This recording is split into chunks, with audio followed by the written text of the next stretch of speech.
Dans la précédente partie de la vidéo, nous avons appris à insérer des patients.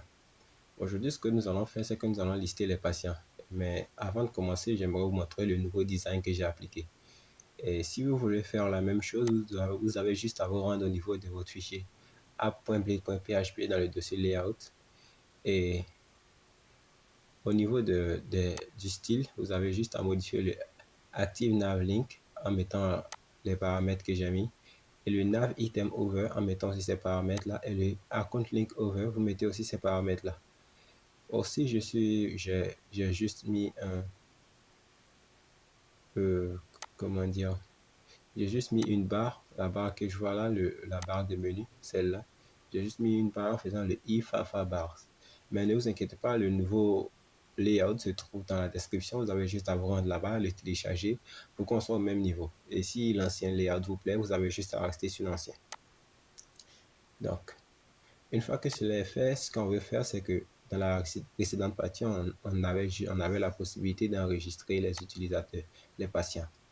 Là, on mettait le patient, on mettait un code. Mais ce que j'ai oublié de mettre, c'est que lorsqu'on enregistrait l'utilisateur, on n'avait pas la possibilité d'enregistrer la note. Et ça, c'est une erreur qui a été mise au niveau de la base de données parce que lorsque j'ai créé la base de données, je n'ai pas mis la note. Si on retourne dans la migration qui crée la table patient, on voit qu'on a bien contact, email, name, mais on n'a pas la note. Ce que je vais faire, c'est que je vais juste venir ici et je vais dupliquer ça pour créer la note. Donc ici, ça sera note. Et par défaut, je veux que la note soit nulle. Nullable.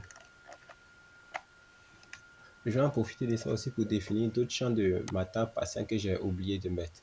Et si je dois dire un petit truc, c'est que lorsqu'on met nullable devant une table, c'est-à-dire que la table sera nulle par défaut. C'est-à-dire si l'utilisateur n'a pas entré des données, elle s'enregistrera. Elle s'enregistrera. On n'a pas besoin d'avoir des données pour enregistrer dans cette colonne-là.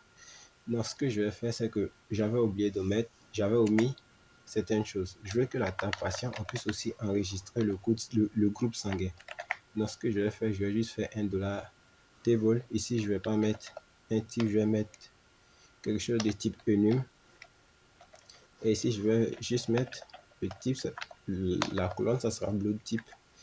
Et le type, il y aura le groupe sanguin O, il y aura le A, il y aura le AB+,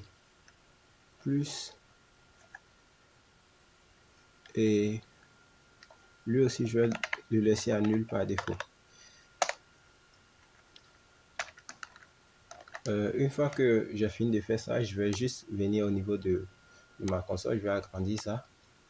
Et vous voyez que j'ai déjà lancé la migration qui a généré la table patient. Si je veux annuler cette migration, j'ai juste à faire un coup de PHP artisan migration .rollback. Je lui demande de revenir en arrière. Et je lui dis que tu reviens en arrière. Tu reviens une fois en arrière dans la table migration en faisant le $step step. Et là, c'est pas PHP artisan migration, c'est PHP artisan migrate. Donc, vous voyez là, il a retiré la table patient de ma base de données. Et cette fois, lorsque je vais refaire encore un PHP artisan migrate, il recréera la table patient avec le blood et la note. Donc, si je reviens encore, je fais un coup de PHP artisan. Yes. Un coup de PHP artisan migrate. PHP artisan migrate. Il va me dire qu'il a bel et bien migré la table patient. Et si je me rends au niveau de mon localhost, et que j'ouvre la base de données hospital et la table patient,